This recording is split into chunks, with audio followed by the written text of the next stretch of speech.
चलिए तो देखिए यहाँ पे ये क्वेश्चन नंबर 5 है, ठीक है। और ये ऐसा शॉर्टकट मेथड क्वेश्चन बताएंगे कि आप किसी भी कॉम्पिटिटिव एग्जाम का अगर तैयारी कर रहे हैं तो ये क्वेश्चन तो अवश्य आने वाला है, ठीक है। घान वाला क्वेश्चन 1 से 2 क्वेश्चन सभी एग्जाम में SSC GD, SSC CGL, CHL सभी में पूछा जाता है, ठीक है। और ये क्वेश्चन जो है एनटीपीसी में भी पूछा गया है और ये ग्रुप डी में 2022 में भी पूछा गया, ठीक है। 25 का जो एनटीपीसी का एग्जाम दिए होंगे उसको पता होगा 2025 में भी ये क्वेश्चन आया, ठीक। तो देखिए क्वेश्चन क्या है, क्वेश्चन को अच्छे तरीके से पढ़िए और समझिए। मैथ का एग्जाम अभी क्या क्या है, एसएससी वालों ने सब्जेक्ट वाइज सब्जेक्ट टाइमर लगा दिया, ठीक है। अगर मैथ का सोल्यूशन करना आधा घंटा के अंदर 10 क्वेश्चन 20 क्वेश्चन जो दिया रहता है उसको सॉल्व करना है। फिर रीजनिंग का आएगा, जीके जीएस का आएगा, सबका टाइमिंग अलग अलग दे दिया, ठीक। तो आप सोल्यूशन जो है क्वेश्चन को मैथ को पहले पढ़िए, उसके बाद शॉर्टकट सोल्यूशन बताएंगे। तो आइए अच्छे तरीके से समझिए, ठीक है। देखिए यदि किसी घन के एक फलक का परिमाण 24 सेंटीमीटर है तो उसका आयतन ज्ञात कीजिए, ठीक है। ये परिमाप है, ठीक है। तो परिमाप 24 सेंटीमीटर दिया है तो घन का आयतन, तो सबसे पहले आप लोग को पता होना चाहिए घन का परिमाप क्या होता है, फार्मूला, ठीक है। घन का परिमाप, ठीक है। तो घन का परिमाप होता है 4a को हम भुजा से संकेत करते हैं, ठीक है। या फिर आप लोग पढ़े होंगे 4 गुना भुजा, ये आप लोग पढ़े होंगे कभी अंडर 10 में, 9 में, 8 में, किसी भी क्लास में। घन का परिमाप 4a या 4 गुना भुजा, ये होता है फार्मूला। तो यहाँ पे देखिए हम लोग अच्छे तरीके से समझते हैं। तो ये हो गया 4 और भुजा क्या दिया गया है यहाँ पे देखिए अच्छे तरीके से, तो 24 दिया गया है, ठीक। तो हम क्या करेंगे, इसको 24 से इसमें गुना कर देंगे, ठीक। कोई भी दिक्कत आपको यहाँ पे अच्छे तरीके से समझिए। तो समझने की बात है, परिमाप का वैल्यू यहाँ पे दिया गया है, ठीक है। तो यहाँ पे देखिए एक फलक का परिमाप कितना दिया गया है, 24 सेंटीमीटर दिया है ना। तो 4 गुना भुजा को हम लोग ए से संकेत कर रहे हैं, ठीक है। तो यहाँ पे ए का मान क्या निकल जाएगा, 24 है, तो ये इधर गुना में इधर आके क्या हो जाएगा, भाग में। तो ये 6 की क्या हो जाएगा, 24। तो यहाँ पे देखिए अच्छे तरीके से ए बराबर ये हो गया 6 सेंटीमीटर, ठीक है। तो ए का मान कितना निकल गया, 6 सेंटीमीटर, ठीक। अब हमको निकालना है घन का आयतन, ठीक है। तो घन का आयतन बराबर फार्मूला क्या होता है, तो घन का आयतन बराबर फार्मूला होता है भुजा क्यू, यानी हम इसको बोलते हैं ए क्यू, ये होता है फार्मूला, ठीक। और यहाँ पर भी ये हो गया फार्मूला। तो यहाँ पे देखिए अच्छे तरीके से ए का वैल्यू कितना निकला, 6। तो 6 का क्यूब कितना होता है, 216। यहाँ पे क्यूब है तो ये हो जाएगा सेंटीमीटर क्यूब, ठीक है। अच्छे तरीके से समझ लीजिए, ठीक। तो देखिए यहाँ पे 216 सेंटीमीटर क्यूब किस ऑप्शन में है, तो ऑप्शन डी आपका बिल्कुल सही जवाब। तो उम्मीद करते हैं मेरे प्यारे दोस्तों ये क्वेश्चन आपको अच्छे तरीके से समझ में आ गया होगा। अगर समझ में आ गया तो अच्छी बात है, अगर हमारे चैनल को सब्सक्राइब अभी तक नहीं किए तो सब्सक्राइब कीजिए और लाइक कीजिए, ठीक है। तो चलिए नेक्स्ट क्वेश्चन की तरफ हम लोग चलते हैं।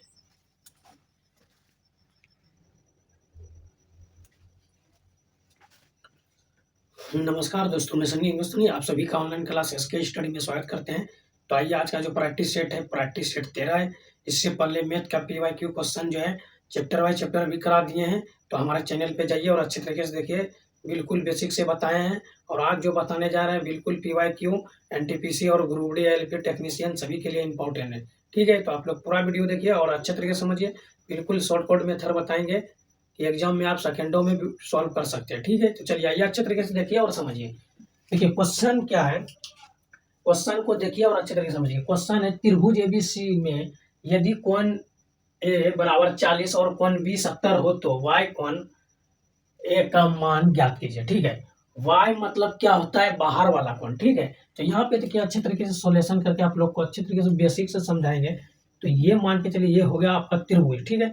ये त्रिभुज हो गया, कोई सा भी कोण मान लीजिए, ये अल्फा या बीटा, ठीक है। कोई सा भी मान लीजिए, तो ये मान लीजिए ये हो गया अल्फा, ठीक है। या ये फिर हो गया, ये कोण हो गया, क्या हो गया, अल्फा। ये कोण कौन सा हो गया, ये हो गया बीटा, ठीक है। तो यहाँ पे अगर हम ये रेखा सीधे स्ट्रेट में y, यानी y क्या होता है, एक ही रेखा से स्ट्रेट में जाता है सीधा, ठीक है। तो ये कोण क्या हो जाएगा, अगर ये कोण हम निकालेंगे तो ये हो जाएगा अल्फा प्लस बीटा, ठीक है।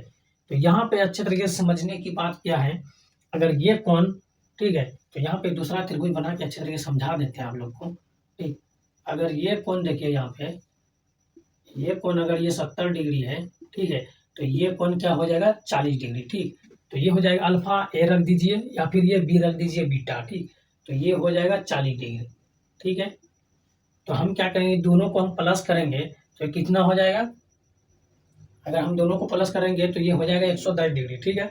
लेकिन यहाँ पे अगर वाई कोण पूछा जाए तो यहाँ पे बाहर वाला जो स्ट्रेट वाला रेखा ये एक एक दोनों को जोड़ के ये कोण बनाया जाता है, ठीक है। ये वाई जो कोण है ये अल्फा प्लस बीटा हो जाएगा, ठीक। अगर ये निकालने पूछेगा तो हमको पूछा है बाहम कोण, ठीक है, यानी ये स्ट्रेट में रेखा जो जाता है। तो सबसे पहले आप लोग को एक बात ध्यान में अच्छे तरीके से बैठा लेना है, अगर ये बाहम कोण पूछा है, ये दोनों, ये कोण हो गया 70 डिग्री, ये 40 डिग्री, तो इसमें क्या है बाहम कोण, यानी ये स्ट्रेट में रेखा जाएगा, सीधा जाएगा।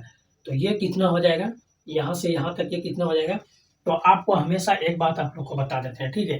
तो यहाँ पे देखिए, अगर कोई भी रेखा, अगर मान के चलिए ये रेखा इससे है, ठीक है, अगर इसमें पूछेगा कि ये इधर से रेखा जा रहा है या इधर से किसी भी एंगल से जा रहा है, तो यहाँ पे जो है अच्छे तरीके से, अगर यहाँ पे ये 90 डिग्री का कोण बना है, ठीक है, यहाँ से यहाँ तक, तो ये पूरा कितना हो जाएगा, ये 180 डिग्री का एंगल हो जाएगा, ठीक।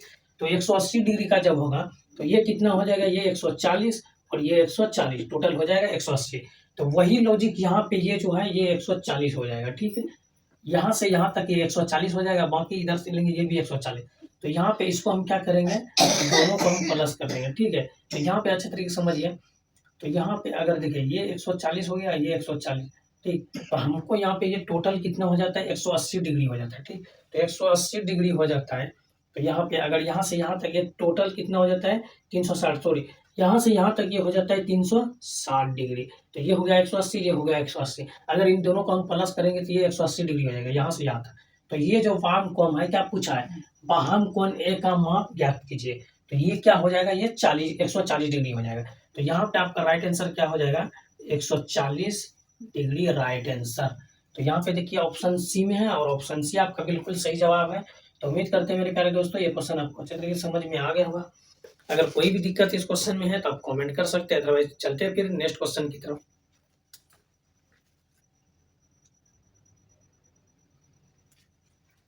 देखिए ये क्वेश्चन नंबर 2 है और ये समीकरण का सवाल है। ये क्वेश्चन जो है ये आप लोग क्लास 10 में बनाए होंगे, ठीक है। तो इसका जवाब जो है आप लोग कमेंट में देने का प्रयास कीजिए, इससे क्या होगा, आपका बेसिक मजबूत होगा। और आप लोग, अगर आपका बेसिक मजबूत नहीं है तो एसके स्टडी सर्च मारिए यूट्यूब पे, या फिर सन्नी हिंदुस्तानी सर सर्च मारिए यूट्यूब पे, आपको जो है बाय मैथ लिखिए, चैप्टर बाय चैप्टर क्लास एकदम बेसिक से आ जाएगा। तो आप लोग अच्छे तरीके से देख के अपना बेसिक मजबूत कर लीजिए, ठीक है। चलिए देखिए यहाँ पे अच्छे तरीके से क्वेश्चन क्या है, समीकरण x square plus x plus b बराबर 0 के मूल बराबर है यदि बी स्क्वायर माइनस 4ac बराबर 0, ठीक है। तो यहाँ पे अच्छे तरीके से आप लोग को सोल्यूशन हम लोग बता देते हैं। यहाँ पे देखिए, इसका एक समीकरण का एक फार्मूला होता है a x plus b x plus c बराबर 0, ठीक है। ये होता है फार्मूला, ठीक। तो यहाँ पे अच्छे तरीके से देखिए, यहाँ पे क्या हमको निकालना क्या है, बी स्क्वायर माइनस 4ac बराबर क्या है 0, या फिर बी स्क्वायर प्लस 4ac, ये उधर गया तो 4ac हो गया, ठीक है। तो यहाँ पे हमको देखिए अच्छे तरीके से समझ में कुछ आ रहा है, अच्छे तरीके से देखिए क्या समझ में आ रहा है। तो यहाँ पे देखिए, तो ये अगर इससे जो संख्या ये गुना में है, तो यहाँ पे देखिए ए का मान क्या होगा, ए ही हो गया, ठीक है। तो बी का मान यहाँ पे 4ac, ठीक है। तो बी का मान यहाँ पे बी ही हो गया, और यहाँ पे जो है, यहाँ पे बी के स्थान पे क्या आ जाएगा, नहीं तो कुछ क्या है, ए है, ठीक है। सी के स्थान पे यहाँ क्या है, बी है, ठीक। तो यहाँ पे अच्छे तरीके से समझिए, तो ए के स्थान पे क्या है, ए है, तो ए का स्क्वायर कर दीजिए, नहीं कुछ तो इसके साइड में क्या है 1 है। तो बी के स्थान पे एक आ गया, ए का स्क्वायर 4, ए के स्थान पे क्या है, ए ही है, सी के स्थान पे क्या है, बी है, ठीक है। तो यहाँ पे देखिए, अगर इसको हम यहाँ पे ये ए है, ठीक है, एक का स्क्वायर एक ही हुआ, और यहाँ पे क्या हो गया 4ab, ठीक है। तो हमें अगर ये गुना में इधर आके क्या हो जाएगा, भाग हो जाएगा। तो ए बी बराबर, ठीक है, तो ए बी बराबर क्या हो जाएगा 1/4, ये गुना में इधर आके भाग। तो ये आपका राइट आंसर हो गया ए बी का, ठीक है। तो ये आपका राइट आंसर 1/4 आपका राइट आंसर, ऑप्शन ए आपका बिल्कुल सही जवाब। तो उम्मीद करते हैं मेरे प्यारे दोस्तों ये क्वेश्चन आपको अच्छे तरीके से समझ में आ गया होगा। समझ में आ गया, अच्छी बात है। अगर कोई भी दिक्कत है तो आप कमेंट कीजिए, आपको दोबारा बताएंगे और अच्छे तरीके से समझाने का प्रयास करेंगे, ठीक है। तो चलिए क्वेश्चन नंबर 3 की ओर चलते हैं हम लोग।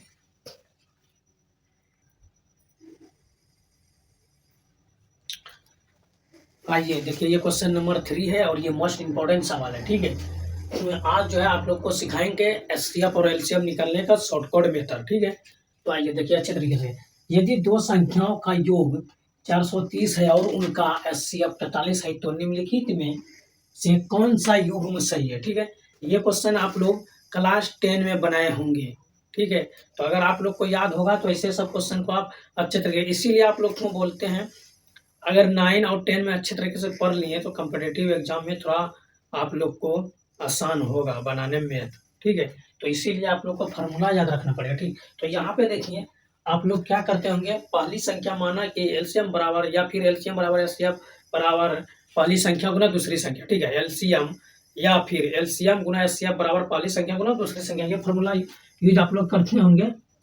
तो ये फार्मूला यहाँ पे यूज नहीं करेंगे, हम डायरेक्ट करेंगे। क्वेश्चन क्या है, यदि दो संख्या का योग, कोई दो संख्या मान लेते हैं एक्स और वाई, दोनों का योग क्या है 430, ठीक है।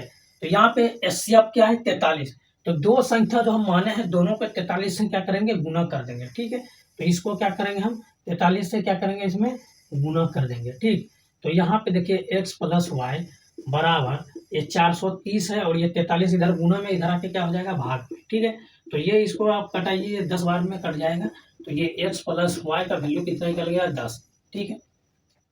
तो यहाँ पे देखिए अच्छे तरीके से, ठीक है। तो ये जो है यहाँ पे मान के चलिए ये दो अंक है, ठीक। इसका योग हम निकालेंगे 10, ठीक।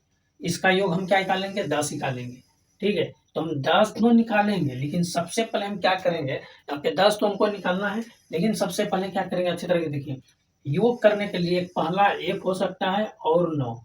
तो 9 और 1 दोनों को हम जोड़ेंगे तो ये 10 आ जाएगा, ठीक। और दूसरा कोई संख्या है तो ये है 3 है और ये 7 है।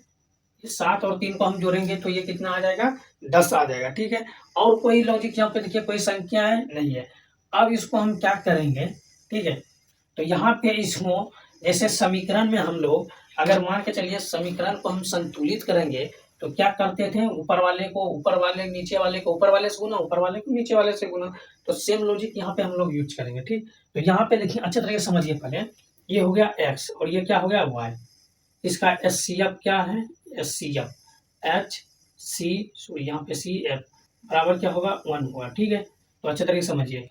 तो यहाँ पे क्या है, यहाँ देखिए एक्स और वाई में हम क्या किए, यहाँ एचसीएफ क्या है 1, तो यहाँ पे एचसीएफ दिया क्या है 43। तो हम क्या करेंगे यहाँ पे, ठीक है, यहाँ पे क्या करेंगे हम दोनों को एचसीएफ से, ये जो है ये एक फार्मूला होगा, ठीक। तो दोनों को हम क्या करेंगे एचसीएफ से गुना कर देंगे, यानी 43 से हम दोनों को क्या करेंगे गुना कर देंगे, दोनों संख्या को। ये हो गया 43 से गुना, ठीक।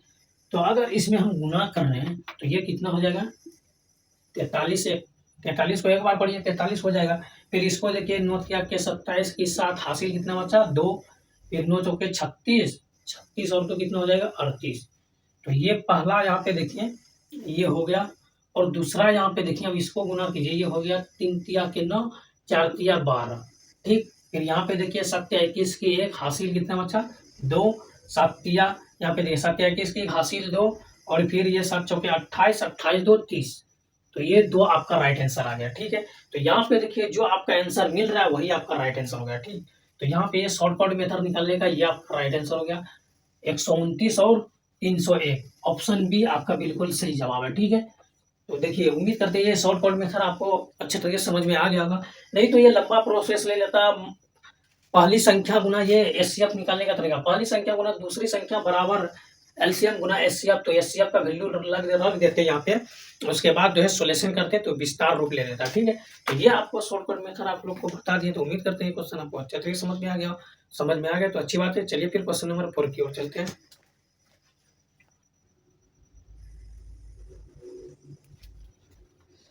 देखिए मेरे प्यारे दोस्तों ये क्वेश्चन नंबर 4 है, और ये क्वेश्चन जो है आपको 100% आप जो है क्लास 10 और 9 में पढ़े होंगे, P/Q के रूप में व्यक्त करें, ठीक है।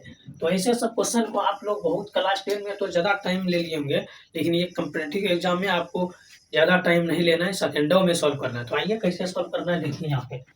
तो सबसे पहले यहाँ पे अच्छे तरीके से देखिए, सबसे पहले क्वेश्चन क्या है 0.42, ठीक है। 4 को P/Q के रूप में व्यक्त करें, जहाँ P और Q पूर्णांक है, ठीक। तो यहाँ पे अच्छे तरीके से देखिए, जब ये 0.424 है, ठीक है। यहाँ पे हम लोग इसको क्या बोलते हैं वार बोला जाता है, ठीक। ये जितने भी ये संख्या पे वार रहेगा उतना 9 नीचे रहेगा। ठीक, ये तो आपको समझ में आ गया। ठीक, ये वार हट गया।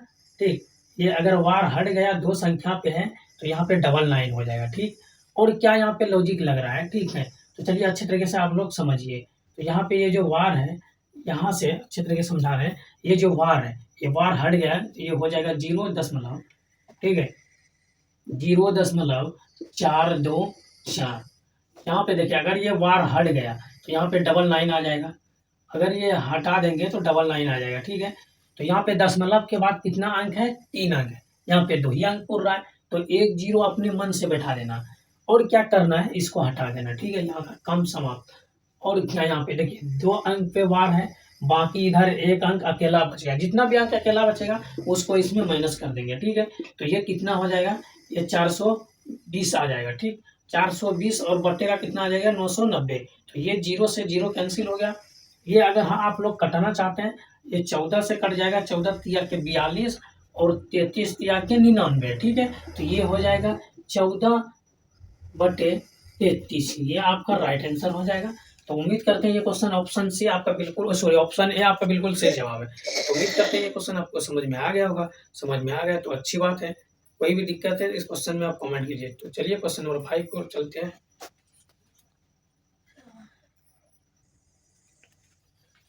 देखिए क्वेश्चन नंबर ये 5 है और लास्ट क्वेश्चन है। ठीक है, ये मोस्ट इंपॉर्टेंट सवाल है, आप अच्छे तरीके से देखिए और समझिए, ध्यान से देखिए।